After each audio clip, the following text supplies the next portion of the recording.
Hello friend, এটা magic দেখাম। প্ৰথমতে মই পনীয়া বলটো চাৰিফাল কৰি কাটি লৈছোঁ আৰু এতিয়া বাকলিখিনি ধুনীয়াকৈ গুচাই ল'ম।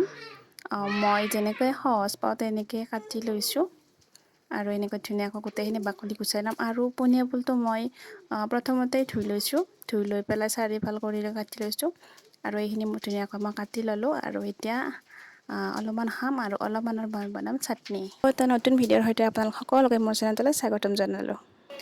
আৰু পনীয়া বল খালোঁ আৰু এতিয়া বনাম চাটনি।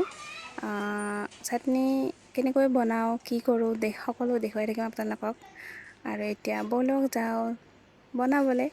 আৰু এয়া মই মাত্ৰ 2 পিচে লৈছোঁ, বেছিকৈ লোৱা নাই কাৰণ অকল মই আৰু মিষ্টাৰহে। গতিকে এই 2 পিচ মই ধুনীয়াকৈ সৰু সৰুকৈ কাটি লওঁ।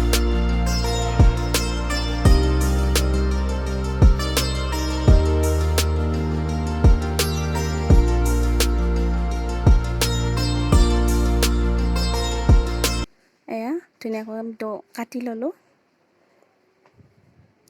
আৰু গেছটো অন কৰি ইয়াতে পেনখন পাতি দিছোঁ। পেনখন গৰম হোৱাত ইয়াতে দিছোঁ তেল।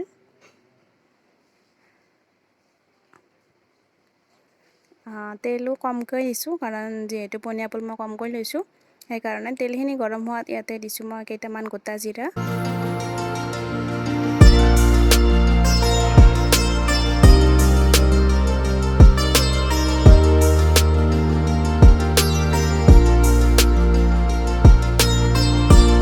গোটা জিৰাকেইটা দি ল'লোঁ আৰু জিৰাকেইটা ধুনীয়াকৈ ফুটি উঠাত ইয়াতে মই দিম কেইটামান পাঁচফোৰণ। এয়া কেইটামান পাঁচফোৰণ দি ল'লোঁ। পাঁচফোৰণখিনি ধুনীয়াকৈ ফুটি উঠাত ইয়াতে দিছোঁ মই এটা কেঁচা পকা জলকীয়া আৰু সৰুকৈ কাটি ৰখা পিঁয়াজখিনি। এইখিনি এতিয়া ধুনীয়াকৈ মই মিক্স কৰি ল'ম।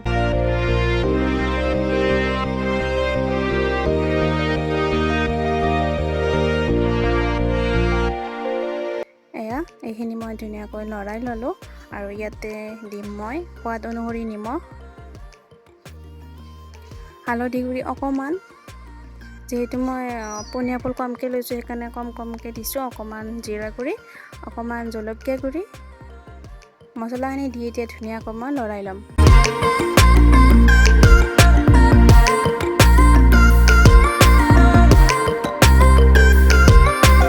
এইখিনি ধুনীয়াকৈ লৰাই ল'লোঁ। ইয়াতে এতিয়া মই কাটি ৰখা পনীয়া বলখিনি দি দিম। এতিয়া এইখিনি মই মছলাখিনিৰ লগত মিক্স কৰি ল'ম।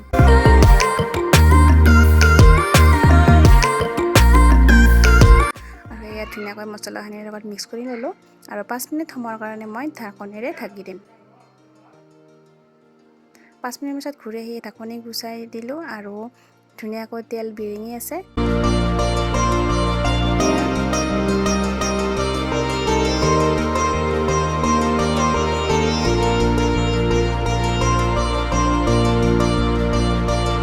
এতিয়া মই ইয়াতে অলপমান পানী দিম সিজিবৰ কাৰণে। এয়া অকণমান পানী দিলোঁ, পানী দি পেলাই আকৌ ধুনীয়াকৈ লৰাই লৈছোঁ। আৰু এতিয়া 10 মিনিট সময়ৰ কাৰণে ঢাকনিৰে ঢাকি ৰাখি দিম। 10 মিনিট পিছত ঢাকনি খুলি চাইছোঁ আৰু অলপ পানীখিনি ধুনীয়াকৈ কমি আহিছে আৰু অকণমান সিজিছে।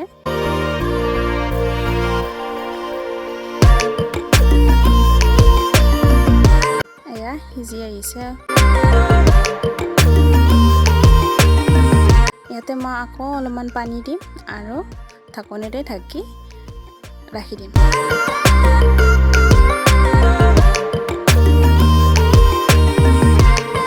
এয়া পানীখিনি দি দিলোঁ, আকৌ ঢাকনিৰে ঢাকি দিলোঁ।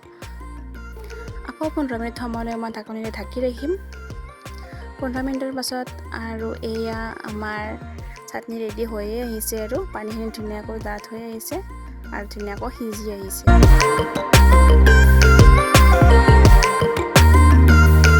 আৰু এয়া আমাৰ পনীয়া বলৰ চাটনি ৰেডি। এয়া দেখিবলৈতো ধুনীয়া আহিছে, কিন্তু খাই পেলাই গম পাম টেষ্টটো কেনেকুৱা।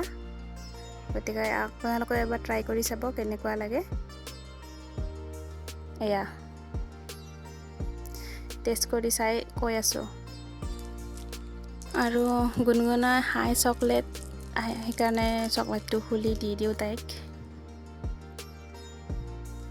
তাই চকলেটটো দি দিলোঁ। এতিয়া মই চাটনিখিনি টেষ্ট কৰি চাওঁ।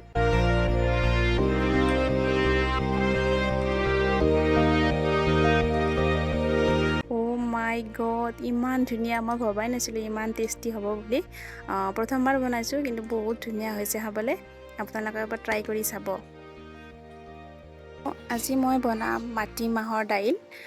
দাইলখিনি মই 3-4 ঘণ্টামান তিয়াই ৰাখিছিলোঁ আৰু ধুনীয়াকৈ ধুই লৈছোঁ। এয়া ধুনীয়াকৈ ধুই লৈছোঁ। এতিয়া কুকাৰত মই ধুনীয়াকৈ দাইলখিনি সিজাই ল'ম।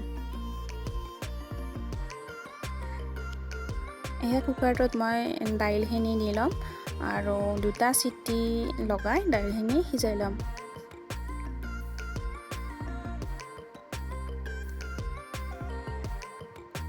এয়া গোটেইখিনি দাইল মই দি ল'লোঁ আৰু পানী দিছোঁ।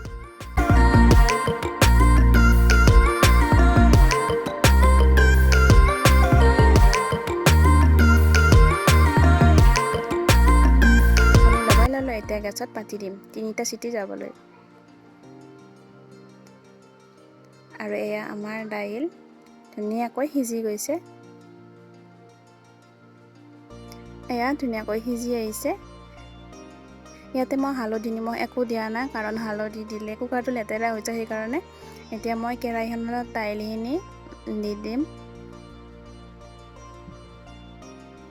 এয়া কেৰাহীখন পাতি দিছোঁ, তাত গোটেইখিনি দাইল বাকি দিছোঁ। প্ৰয়োজন অনুপাতে পানী দিছোঁ।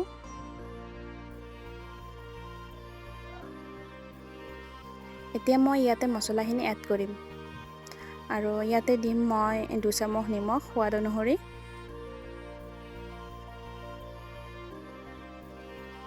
1 চামুচ হালধি গুড়ি, আধা চামুচ জিৰা গুড়ি আৰু আধা চামুচ জলকীয়া গুড়ি।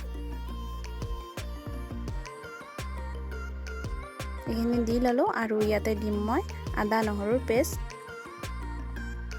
আদা নহৰুৰ পেষ্ট দিয়াৰ পাছত অকণমান উতলিবলৈ দিছোঁ। উতলাৰ পিছত ইয়াতে মই নহৰু আৰু তেল গৰম কৰি তেল মাৰি দিছোঁ।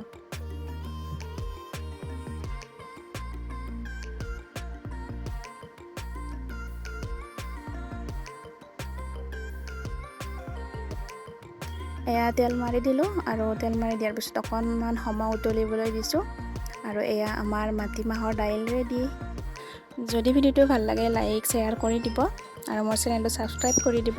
কাষতে থকা বেল আইকনটো প্ৰেছ কৰি অল কৰি দিব, যাতে আহিব লাগে ন'টিফিকেশ্যনসমূহ পাই থাকে। আজিলৈ বাই বাই।